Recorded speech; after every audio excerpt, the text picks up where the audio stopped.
Looks like we're ready for departure in this informative journey pertaining to my case study, Colgan Air Flight 3407, operating as a continental connection.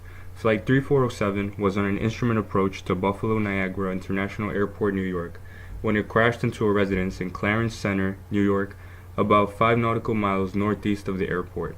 In this short video, we'll be going over what went wrong during the final minutes of Colgan Air Flight 3407 and how pilot error played a major role in the accident.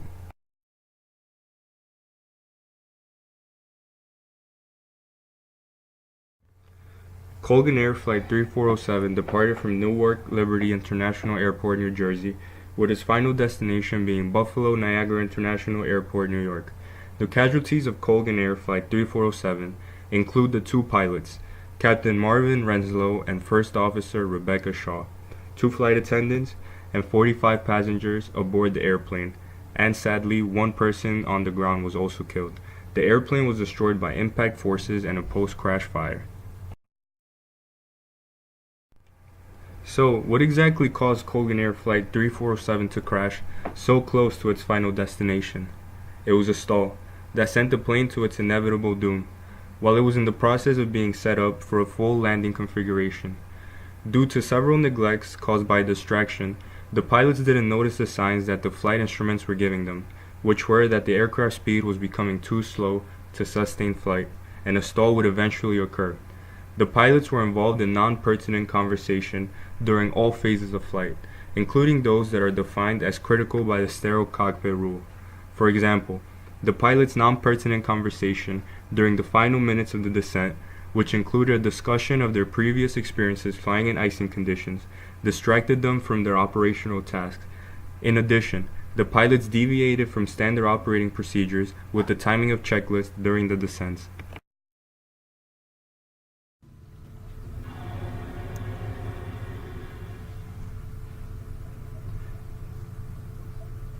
In this recreation by the NTSB, we can see the final moments of Colgan Air Flight 3407 and what exactly went wrong. As the first officer was putting in the landing data to get the correct performance for a proper landing, she did not enter the keywords icing to or in-route icing accumulation.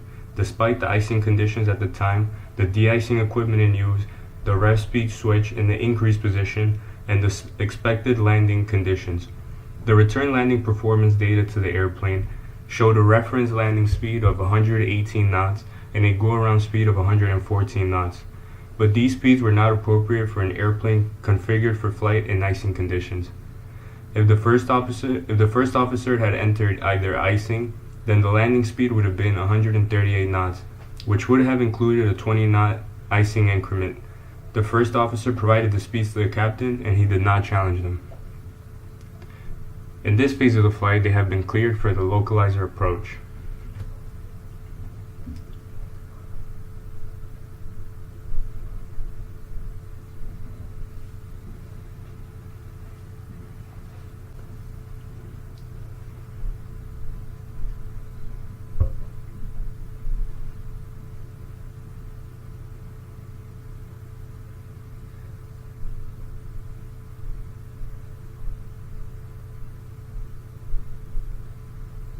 Apart from already being too slow for the current icing conditions, which according to the NTSB didn't play a major role in impeding the control of the aircraft, it was the poor reaction by the captain to the stall that created the eventual crash. As we can see in the recreation, the captain failed to notice how close the airspeed was getting to the stall speed and decided to add another 10 degrees of flaps, slowing the airplane even more, eventually reaching the stall speed. Once the stall speed of 130 knots was reached, the stick shaker went off and the autopilot was disengaged. The captain pulled back on the yoke immediately, complete opposite of what to do to recover from a stall, and therefore inducing the stall even more. The NTSB concluded that the captain's reactions was of a confused and startled pilot who didn't know what was actually going on.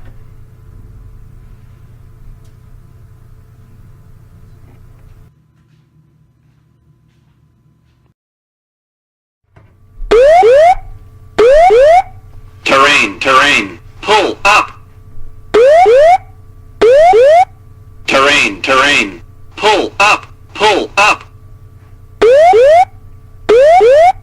Terrain, pull up, pull up.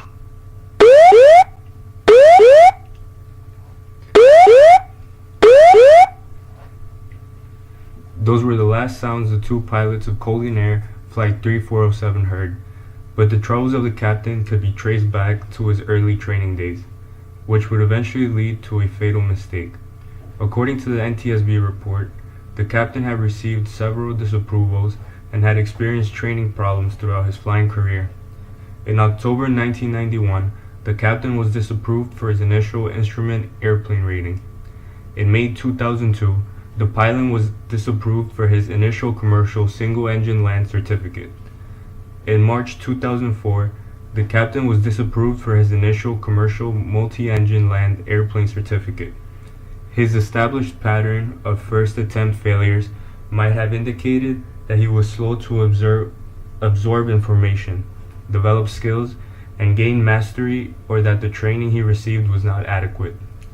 This pattern might also have indicated that the captain had difficulty performing required skills while under the stress conditions associated with a check ride. The captain's initial proficiency check at Colgan as a first officer on the SAB 340 occurred in October 2005. The captain was graded Train 2 Proficiency for normal and abnormal procedures. This grade indicated that the captain had completed the check ride but needed additional training on normal and abnormal procedures before he would be considered fully successful. In October 2006, the captain received an unsatisfactory grade on his next flight check, which was his first recurrent proficiency check as a first officer in the SAB 340. In October 2007, the captain attempted a check ride for an FAA airline transport pilot certificate and type rating, but he was initially disapproved. Even though the captain had demonstrated problems with the 3 check rides he had performed, Colgan was not proactively addressing his training and proficiency issues. For example, the company's director of flight standards stated that he had not tracked the captain in terms of his performance. Also, the company's chief pilot stated that he could not recall talking to anyone at the company about the captain's training record. The chief pilot further stated that he was aware of the captain's initial upgrade failure in the SAB 340 and that he told the captain that his next proficiency check needed to be quote-unquote right on. The basic concept of attitude instrument flying involves making the proper adjustments to flight and power controls to control aircraft attitude. The NTSB concludes that the captain had not established a good foundation of attitude instrument flying skills early in his career, and that his continued weaknesses in basic aircraft control and instrument flying were not identified and adequately addressed.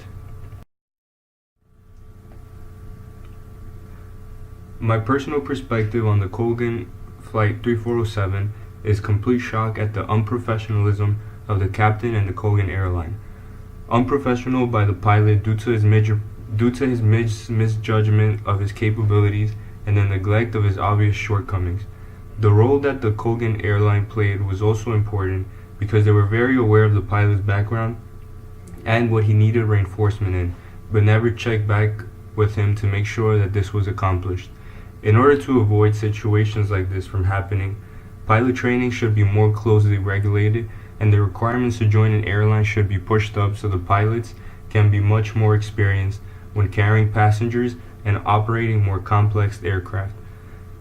An outcome of the Colgan Air 3407 crash was that FAA increasing the requirements for first officers when hired. Now they need an ATP license and 1,500 hours of total time, as opposed to the previous requirement of just a commercial license and 250 hours of flight time. Thank you very much. Hope you enjoyed my presentation.